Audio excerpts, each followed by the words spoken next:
Yo, what is going on, ladies and gentlemen? My name is Adamoose, and today in this series called In Depth, I'm going to be breaking down everything that you need to know about Preseason 12. Although it does not have as many changes as Preseason 11, the new additions are going to significantly switch up the meta. Learning what the changes are and how they'll impact the jungle strategy will give you a massive edge on your Season 12 climb. If you enjoy the content, it really helps me out if you could leave a like and comment on the video to help your boy out with the YouTube algorithm. If you want to talk with me and other members in the community looking to improve, be sure to join the Discord link in the description. Hope you guys can learn something. Enjoy the video.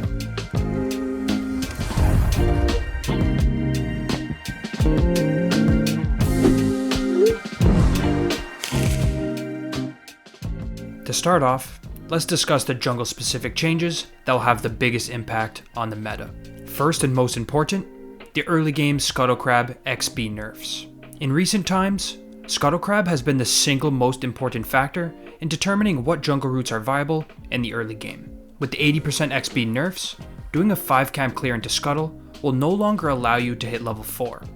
This means that the notorious 5 camp clear from last season has been nerfed, and new strategies have room to come in. This early level 4 spike dictated the meta, since junglers who were not able to full clear on time could simply 5 camp and hit level 4 off Scuttle. Now that you would still be level 3, this allows for full clearing junglers to thrive, as they'll be the only ones at level 4 by 315. Think about it this way, you're a Hecarim who does a full 6 camp clear versus a Lee Sin who does a 5 camp clear. Even if the enemy Lee Sin sneaks the Scuttle first with lane prio, the level advantage you have will not change even after the Scuttle dies. This will allow you to either contest the Lee Sin in his jungle for his 6th camp, or to simply walk across the map and control the 2nd Scuttle since you're still a level up. Although this Scuttle change means full clearing will be extremely strong and consistent, it also opens up the meta for junglers who thrive at level 2 or 3 invading and ganking as well.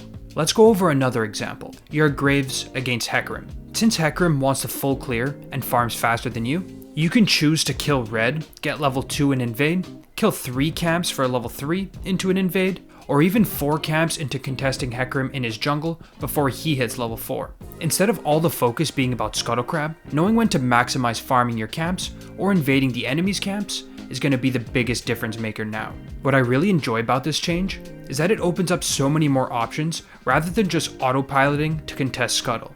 This is indirectly a huge buff to playmaking junglers who cannot farm fast but are very good at controlling the early game. To summarize, full clearing is most likely going to be the most consistent strategy, since although it will not allow you to influence the map early on, you'll still gain a massive XP advantage. 5 camp clears will be much weaker in comparison, since you're missing out on the level 4 spike and also not affecting the map, unless you can double crab, which is an option if you have priority. And finally, the aggressive early game paths will be much more viable, since you can simply avoid contesting the fast clearing junglers and putting on the pressure by invading them during their clear, or looking at lanes early and taking over the game by ganking. Now let's discuss the new objectives and terrain that Season 12 is bringing along. First, and what most people are going crazy about, is the new dragons and terrain. To start off, the Chemtech Dragon and Rift are pretty interesting and will be a massive change to the meta. Each Chemtech Dragon stack will provide 5% bonus damage against enemies with more HP than you. This makes it very valuable playing into tankier teams, and pretty useless against squishies. Now where it really gets nuts is with the Chemtech Dragon Soul. This gives your entire team a buff that grants all players a brief second life when they die. The second life seems pretty OP, which it is, but also can be played around by both teams. When playing against Chemtech Soul, fully committing into a 5v5 becomes extremely difficult, since you'll have to kill everyone pretty much twice. This means that picking off targets and backing off before re-engaging is going to be your best bet. When playing with this soul, hard committing and using both of your lives is going to be extremely strong if done correctly, especially if you're playing an engage or frontliner. Now the Chemtech Rift is another big change as well, which is pretty strange to get used to at first. This rift creates gas zones that emerge in 4 jungle locations. All champions are camouflaged inside and deal 10% more damage to enemies with more health than them. Camouflaged enemies are not revealed by regular vision wards, but are revealed by control wards, Scryer's blooms, and effects that reveal invisible units. The only other way to see enemies is to walk in close proximity of them within the gas zones. These zones make it extremely difficult to face check, which gives the team defending the area a massive advantage. This either goes for defending your side of the map when you're losing, or invading and make it even more difficult for the enemy to get back control of the map when you're ahead. This is especially strong for assassins and champions with zone control such as Orianna, since enemies will have to think twice if they're walking into a trap.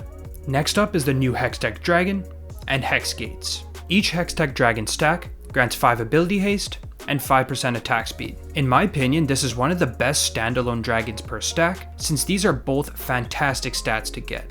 When a team obtains the Hextech Dragon Soul, they gain a Chain Lightning Slow on their next basic attack or ability that deals true damage. This is basically a Storm Razor proc on steroids that hits multiple enemies. Although not as flashy as the Chemtech Soul, this one is still extremely powerful for pretty much any champion, giving you damage and extra utility. The Hextech Rift is where things get tricky. Pairs of Hex Gates appear across the map that allow champions to quickly travel from one connected gate to the other. The gates can be activated with a brief channel that can be cancelled by CC or damage. Each pair of Hex Gates has a 30-second cooldown per champion that enters it. In my opinion, these gates are going to have a pretty big learning curve for players, since not only do you need to know where each Hex Gate takes you, but also how to make use of them for your team's situation in each game. They allow you to out macro, sneak objectives, make surprise flanks behind unsuspected enemies, and even using them to backdoor. The Hex Gates are the ultimate macro tool if you know when to use them, and will give big advantages to players who take the time to master their use cases. To close off the Dragon section, Cloud Dragon is also getting slightly changed. Instead of each Dragon stack giving ultimate ability haste, Cloud is going to now provide 3.5 out of combat move speed and 3.5% slow resistance. This is a pretty cool change, since the movement speed fits the theme of Cloud Dragon much better. This will also give you some interesting stats that can be pretty useful in the right game. If you're facing a ton of slows or need some extra map mobility, picking up a couple Cloud Dragons can make a big difference. Keep in mind that the Cloud Rift and Cloud Soul will remain unchanged. Objective bounties are a new comeback mechanic, which put bounties on specific objectives, which can be claimed for extra gold shared between your team. These are calculated in the background based on 4 factors: XP lead, gold lead, dragon lead, and turret lead. The team that falls behind will get the objective bounties, highlighting specific objectives that are shown to both teams, which can be claimed to aid in a team making a comeback. The bounties activate 15 seconds after a team falls below the threshold, and deactivate 15 seconds after they rise above it. This timer extends if the losing team remains in combat with an objective that has an active bounty. First off, this makes throwing games much easier, since one bad teamfight can lead to enemies getting a massive swing in gold. Second, this lets teams purposely make map trades to claim bounties and regain gold on the map by making otherwise even objective trades. Overall, this does not change that much, since comeback mechanics already existed. Just keep in mind that now when you're ahead, you can actually see what objectives the enemy team is incentivized to play around and try and counter them. And finally, let's discuss the new runes and items changes that will be a huge part of the new season. Before we start, just keep in mind that all of these are subject to change, and these are some general thoughts on what the meta could look like. For old runes, Omnistone has been removed, Glacial Augment has been changed to launch out multiple Glacial Rays in lines around your target, and Lethal Tempo has been straight up buffed to grant extra range at max stacks. First Strike has also been added to the Inspiration Tree, which is an interesting choice that gives damage and gold boosts when you strike an enemy first. It's a bit like a mix between old Kleptomancy to farm gold in lane, but also deal burst damage if you're looking to combo enemies. I don't think this is necessarily a great rune for the jungle, but keep it in mind for assassins throughout the year. As for the strongest meta runes, Lethal Tempo and Predator are by far the biggest winners of the new season. Predator is being run on pretty much everything, since it's overtuned like crazy, and Lethal Tempo's changes has made it a fantastic choice for almost any heavy auto attack based champion. Remember that this is only the beginning of the season, and talking too much more about runes will be a waste, since this will all change drastically before Season 12 officially launches. Now for items, there are a ton of changes, so we'll only discuss the most relevant ones for the jungle meta. Out of all the new items, the main 3 you want to keep an eye out for are Crown of the Shattered Queen as an anti-burst tool for AP, Axiom Arc as an extremely powerful tool for AD assassins to gain ultimate CDR, and Shadow Flame, which is an offensive AP option that provides magic penetration and burst, which can be a strong choice for AP assassins. Now regarding existing items, there are tons of changes that will make a huge difference in the coming metas. First off is the buffs to all tank mythics, which in my opinion was needed since they were all quite lackluster last season. Riot did not stop there.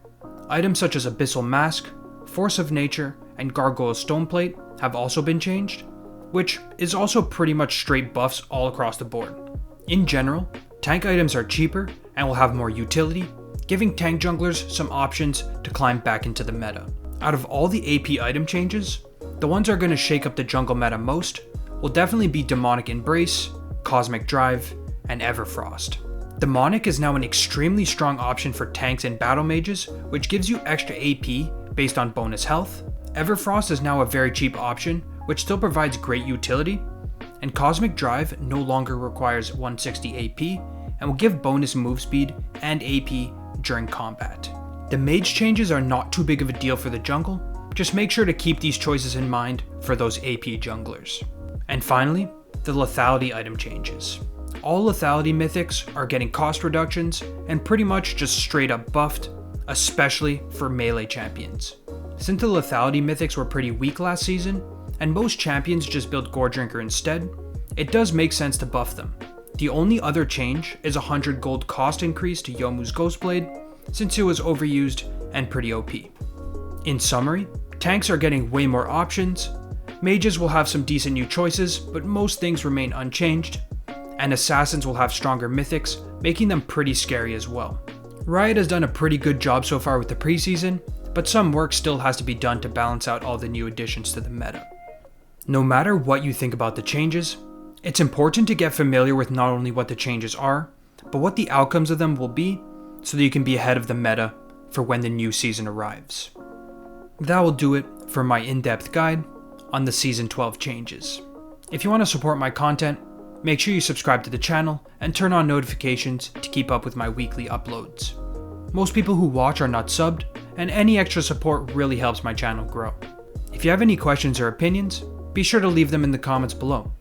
I'll be giving away free coaching sessions every month to members of the Discord, so be sure to click the link in the description if you're interested. With all that being said, thanks again for watching. Until the next video, peace out.